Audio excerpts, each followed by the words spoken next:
it is about time I had finally come out of my place upon my voice. On the stage of moving pictures and sort, the dusty closet was becoming quite cramped, yet with enough eight-legged snacks to last me quite a while. Oh, hello there. Oh, you are the listeners, correct? I am Scriptoria Mortivora the Fifth, sister of the Covenant and keeper of the unholy, at your service. Now, let's see what we have for tonight. All right. Oh. This is from his collection, is it? Very well then. Today I shall be detailing a hidden document pertaining to a creature from the Anomalous Accommodation Facility, O-004, also known as the Dino Book. Oddity, O-004. Rank, Object, with previous safe class, now pending rank too hazardous. Sentinel Team OS-4, also known as City Searchers, were sent to the city of New Jersey due to reports of verbal communication within an abandoned house on Avenue at nighttime periods of 11 p.m. to 2 a.m. Once they arrived, the group found that the talking resided from within an old version of Arthur Doyle's The Lost World novel. Upon closer inspection, they found a small child drawing of a Stegosaurus, which repeated the story written in the book, afterwards being found to be both sentient and sapient in speech patterns outside of the book's narrative. O-004 was afterwards placed in containment within Area 3. Confinement instructions. O-004 is to be placed upon a lectern within one of the small availabilities for a chamber, measured in around 10 foot by 15 feet, wherein any staff member is allowed to entry into 004's chamber for questioning and interrogation purposes only. Description. O-004-A is approximately 7 inches wide by 11 inches high, leather-bound, old version of Arthur Doyle's Lost World novel published in 1912. The publication remains intact with the original script of the story told within it, retaining all of its features except for a childlike drawing of a Stegosaurus Stenops in full pencil structure, referred to as O-004-B.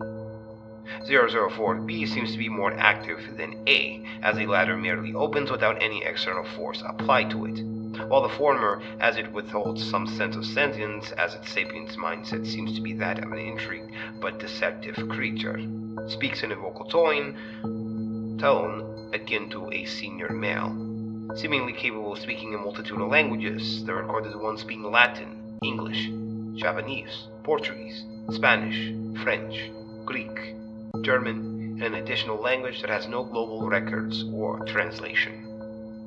When doing this, its mouth does not move, and this functionality merely represents within its eyes. It seems to adhere to the same aspects of congenital insensitivity, though no actions of violence or pain tolerance methods have been made on it. O-004-B's overall knowledge seems to have no limitations as of the earliest recollection that the Oddity seems to have dates back to 321 BC and ends at modern eras, though current tests seem to continuously provide information based off of 004-B's responses, which are continually made as time goes forward. Discovery Log O-004. US-4 containing Sentinel Captain Thomas, Sentinel Wilson, and Sentinel Ava entered initial location of O-004, the house having been noted as being abandoned, although no previous documented ownership had been found prior to the investigation. This is Team US-4 entering the house. US-4 enters the building's living room. the room seems to show signs of aging within the floor. Most of the furniture has seemed to be secondly wrapped in some kind of plastic film. Although the lack of light in this place makes it really hard to tell the exact makeup of the objects and the strange... What is it? Look at this. Captain Thomas enters an adjacent doorway to the living room, one filled with tiles in addition to a large number of books placed on top of one another in a pile measuring approximately 5.6 feet tall. Jesus, it smells in here. Captain Thomas reaches to lift one of the books from the pile, a viscous slime attached to it preventing him from lifting it further. Captain Thomas removes the substance from his glove, walking a bit deeper into the room, although there seems to be a path further into the room itself. It looks like this room, most likely a bathroom, is filled with these books, but there seems to be no clear indication of their origins, since none of them seem to have a tile or titles, although they are covered in some sort of viscous slime. Sentinel Eva's voice is heard from the floor above. Captain, you might want to check this out. Coming. Just take one of these things back to Area 3. On further study, the books are found to not have any anomalous effect present within it. The slime, however, was shown to contain a compound of polyvinyl acetate, around 27%, glycerol, 63%, and polybutane, around 10%. Captain Thomas and Sentinel Wilson begin walking further into the house, the footsteps of Sentinel Ava being heard. In addition, foreign muffling noises can be heard from the Sentinel's location as well. There seems to be no other doorways attached to this hallway, despite the outside infrastructure clearly showing multiple turret and normal windows from the outside. A call for a possible non-Euclidean search may have to be gone underway. Or maybe they just closed off the rooms with walls. It's possible, but there aren't any signs of construction being present, not to mention the already strange lack of documents belonging to this place, like there never was an owner or something. Well, someone has to have owned this thing one way or another, but I'm still surprised that no one came to tear this thing down if nobody called dibs on this place. Though I couldn't really blame them all the same. Well, whatever. It's probably just some kook who's been too obsessed with literature. Captain Thomas turns his light over to the opening on the hull. Hang on. There's actually something here. What is it? Some form of scaffolding, but it seems to only reach a few inches in. There's actually something in... more books. Hey, careful with that stuff. You don't know what that is. Yeah, let's just continue. Are you guys coming? Yeah, Ava, just stay put. Captain Thomas and Sentinel Wilson reach to the top of the stairs. Muffling noises can be heard coming from a few doors ahead. Sentinel Ava standing in front of an open doorway. Location of sound located. Source yet to be located. The top floor of the building seems to be limited to a single hallway stretching east to west, with around 10 doors lined up in a row. Have you opened one yet? Yeah, it's just the brick wall inside all of them. Sentinel Wilson reaches to open one of the doors. Yep, she's got it. Alright. Guess we only got one way to go in. Now, let's see. Captain Thomas walks in front of the doorway, peering in with his firearms scope. More of that stuff. Whole room's worth. Sentinel Eva and Wilson follow behind Captain Thomas, continuing into the room. The surrounding area is covered with the same slimy substance as the room downstairs, and there seems to be even more books attached to them, most of them being hung in thick strands all over the place, making it fairly difficult to traverse properly. There are piles of these books all over this room, a couple feet tall for each one, and the rest of the furniture is still covered in that plastic wrapping. But those, muffled speaking can be heard. What'd you say? Nothing. Speaking continues as Captain Thomas turns back around, noticing one of the books across the floor open. I swear to God, if this is one of those children talking books, I'm shooting this thing right here. Captain Thomas picks up the book, the muffling seeming to originate from one of the open pages, covered with the same unknown substance as he begins to tear it away from the page, revealing the book's text in addition to what seems to be a child's drawing of a Stegosaurus. He must be a man who could do, who could act, who could look death in the face and have no fear of him, a man of great deeds and strange experiences. The hell is that thing? Goddamn waste of our time is what it is. What did you say? Sir, the dinosaur just... It's a toy, Sentinel Eva.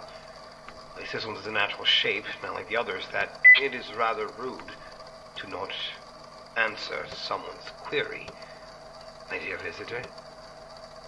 Captain Thomas looks down at the book before flipping the page over.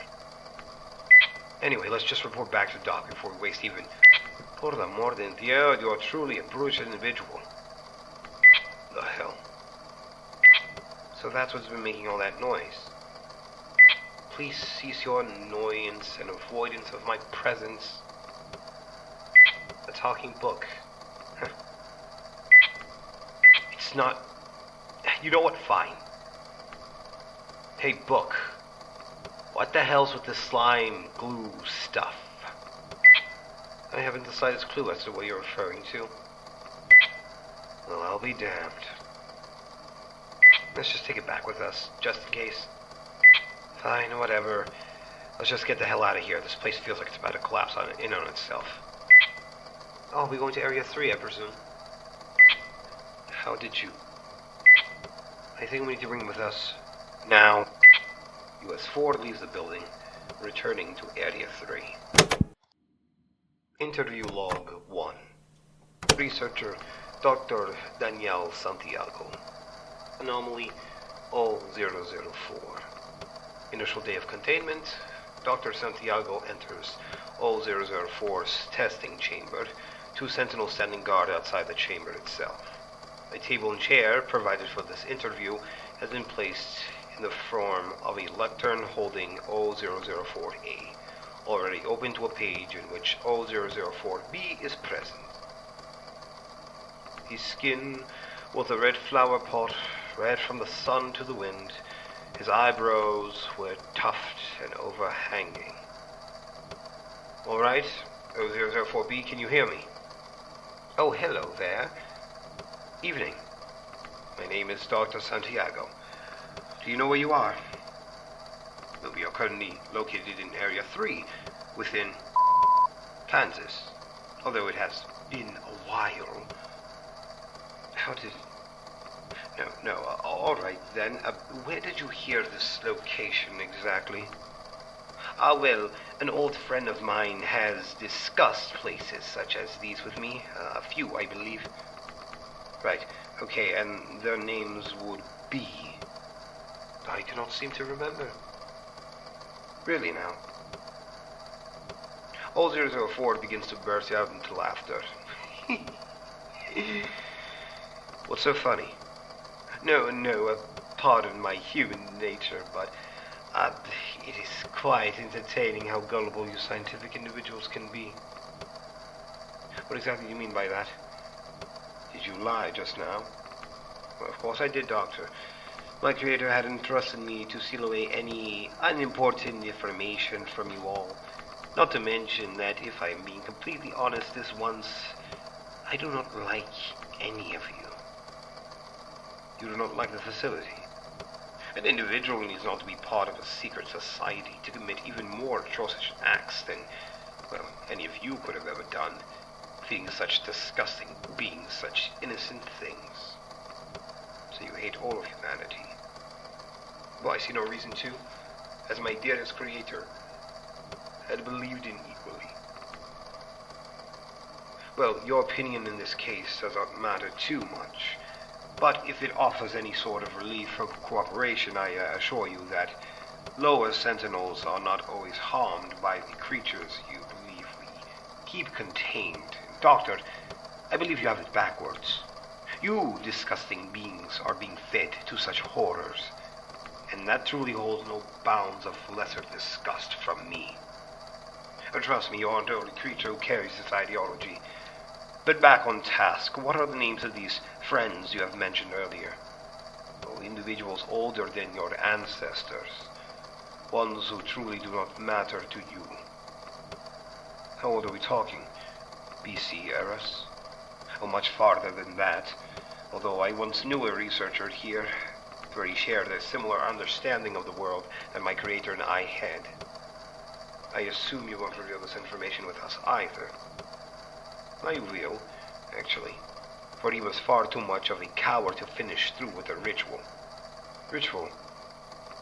Melophanes' tearful sacrifice, one which would bring forth the end of everything in this world, although he had foolishly missed an important ingredient, and so my creator had, well, killed him. Although she still remains trapped inside her cage of blood and bones in the seas of Nularis. And this ritual, where is it located? Were I to know that, Doctor, I would have told someone else to retrieve it. However, my creator remains trapped, and I remain abandoned in a home, although it has been a few decades since my individuals have found the De Silva household. The De Silva household, pardon my curiosity, but as far as our research was concerned, no documentation in relationship to the ownership of the house has been discovered throughout the last decade. How old are you exactly? My memories may provide an answer to that question, although my answers may depend on how much my creator allows me to discuss with you. Let's see, I do believe the Mayans were the ones of the first people that I have interacted with, although I feel as though enough time has slipped past my mind, as though everything is slowing down. O-004's overall knowledge seemed to have no limitations as of. The earliest recollection that the Oddity seems to have dates back to 2540 BC and ends at modern eras, though current tests seem to continuously provide information based off of O-004-B's responses, and it's being continually made. Do you know what year it is? I do not. Well, it is currently, if that offers any insight. Apologies. When? No, that can't be right. O-004-B. O-004-B remains silent for a few moments before O-004-A closes. O-004-B had continued to remain inactive for the next 3 days before O-004-A had voluntarily opened once again. O-004-B! O-004-A, open up. Open. Whatever. We'll speak again at a later date. This concludes the interview. Interview log number 2. Researcher Dr. Daniel Santiago. Anomaly 004. 2 days after initial containment, Dr. Santiago comes within O-004's chamber with the same supplies placed in its location. O-004-B remains silent. You know, we've conversed with stubborn anomalies during our time, but you are truly something entirely different. I care not for your words, mortal. Or perhaps not, although you carry significant information that we could use for future events. You are as idiotic as that imbecile was. Ah yes, the unnamed doctor you continue referring to. What is the name of this individual anyway? If I recall, it was Doctor. That's impossible, didn't he? Well, moving on, this doctor, he was a part of the facility. More than you would know, although the year still eludes me. Our current one, indeed. Although this is a simple setback, one that shall see itself through. You really are adamant in seeing the end of humanity. Yes. For my creator's will is my own. Right. Well, we cannot allow that to occur. You understand this, correct? Clearly, Doctor. Although, for clarity of my own mind, it seems as though it will not matter in the end. What do you mean? Never mind my rambling. You're late for your meeting with Area Manager. Are you not? How did you? A sentinel walks into the chamber. Excuse me, Doctor, but Manager wishes to speak with you. Yes, I'll be there shortly. O-004-B. We will try this again, no matter how many interviews we have to get through. Oh, I will remain here. Worry not. Dr. Santiago leaves the chamber as O-004-A closes its contents. Interview log number 3. Researcher Dr. Daniel Santiago. Anomaly 04. 10 days since initial containment. Dr. Santiago sits opposite to O-04 with a provided recording device. All right, O-004-B, shall we continue? I would much rather prefer it if we did not. More so, I would be extremely satisfied if you were to end your own life right in front of me at this very moment. Good. Now let's continue. First off, we've observed that O-004-A seems to exhibit some sort of sentient property, simply opening and closing itself, and from the long and egregious logs that we've taken from your initial discovery, it seems as though you have no control over when it does so. Ah, yes, the book. Well, it is something far more simple than its own consciousness. It's more of a vessel for myself than anything else. Like a body that still needs to breathe, move, age, and die. The vessel requires its movements to be completed, and so it does so itself. So, you two share some sort of symbiotic relationship of sorts. If you wish to call it that, then be it so. Very well, then. In another case, since our last conversation, you had shown to be capable of speaking in a manner to, well, precognitive behavior, as though your knowledge, much against your previous statement, doesn't just arrive from older time periods, specifically from your own personalized experiences. But your fascination to my own abilities means as much to me as the dirt underneath my feet. However, I am made in a manner befitting of my own master, although my form was something they had too personally chosen for myself, a childlike mind of her own, giving life and taking of it, my own kin, my master, a transformative beholder of the stars. A simple yes or no would suffice. Yes. Okay, good. That's fine and all. You wouldn't be the first thing that we found in our facilities to house such ancient perceptions of past events. However, how much do you know about this? About what, Doctor? Don't act dumb now, O-004-B. This place, these oddities, this entire existence of our purpose, if you would have ever partnered with a doctor within the facility, we want to know just how much knowledge you possess. No, Doctor, you simply wish to know how much of a threat I am to your facility and its inhabitants. Are you a threat? Object, relative, subordinate, hazardous, pernicious, they are all nothing but labels. Shells held by Sipakli's own words of mouth, an ever-growing and ever-dangerous kind of thing. Although I am but a messenger and cannot harm you physically. Order in chaos seek no balance, but chaos awaits our return, does it not? Although, if you could once again humor me, Doctor, I wish to know, are you a threat? Of course not, and I won't be one as long as you cooperate with us. Right. Cooperate. Tell me one more thing, Doctor. I've been around long enough to hear tales of monsters that scour the darkness and seek to eliminate anything that comes through their path. And I've met some of my own. Pisashka, Behemoth, Daibuk, Nephilim, you're all once legendary beings of destruction, but in an ironic fate of destiny have been locked within the pages of writing from your world in a form as my own.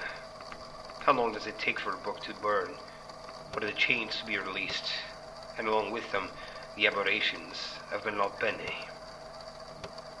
What are you planning to do? Nothing. I am simply ranking for an object, am I not?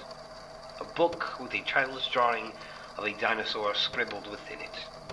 I cannot possibly do anything. Right. Well, in any case, that will be all for today. Have a good afternoon, Doctor. Oh, and take the left hallway on your way back. Wouldn't want anything troubling occurring to my dearest companion, would we? Dr. Santiago looks up from his papers before shaking his head and exiting the chamber. O-004-A closes. Interview log number 4. Researcher Dr. Daniel Santiago. Anomaly 04. 23 days since initial containment.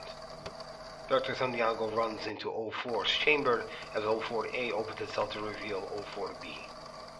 O-004-B! Yes, Doctor. Good morning to you too. What did you do? Whatever do you mean? Don't give me that. Room. Dr. Myers. He spoke to you 4 days ago. And you whispered something to him. Something the cameras couldn't even pick up. And then H-105 broke out of its containment after he went into its chamber at the exact same time when the Sentinels were just switched positions and said, well, something that sent into a frenzy. See Addendum 4A. Never you're naughty. Truly a remarkable turn of events, is it not? Although I see no reason for my inclusion in them, especially if that man thing escapes containment often. That's not the... What did you say to him? A simple prayer for my master. What prayer? I truly do hope to escape this place, you know. My own kin and brethren call out my name, though that tongue is far too old for you to understand its words. For all it is what they are, words on a page. You must expand your mind beyond every single moment of every single fraction of the atoms within your own thoughts, fracture through the primordial, holistic consciousness of the universe. Open your heart to the end and chase away the beginning, my dearest researcher. What are you talking about? Be still. Surrender your ears to my voice. Be full. Follow as a daughter of Beleboni commands it, and listen. O-004-B begins to whisper inaudible words to Dr. Santiago, causing a psycholaptic phenomenon to occur. Including the following actions passing 24 hours since this interaction, in which Dr. Santiago had begun, drawing foreign symbols on the wall at his own quarters, consistently praying during various hours of work, desecrating various workstations of other researchers, exhibiting all acts of self-mutilation, using any harmful objects nearby, attacking one of his fellow researchers, and several unsuccessful attempts at removing O-004 from its containment chamber. This had caused Area Manager to demote Dr. Santiago's role in O-004's containment, and threatening termination if no change is found in his behavior. It is to be noted that following these procedurally generated notes, Dr. Santiago had been found dead in room at PM due to blood loss. Addendum 4A. This describes an event occurring on of where H-105 had broken free from its containment chamber, following Dr. Myers entering it and communicating a series of foreign words to the Oddity, aggravating it to a state of violent action that had injured Sentinels and killed. Dr. Myers had been tried for questioning, having stated that, "My lady has commanded me to do so, and it shall be done. The beast of terror is released upon the world, so that all world may succumb to our toxic warmth and be filled once more." Dr. Myers was found dead in room at AM the following morning, having hung himself. Well, now, that was a interesting development, I will say the least. But in any case, thank you for watching, my dearest listeners, and I will see you in the next document.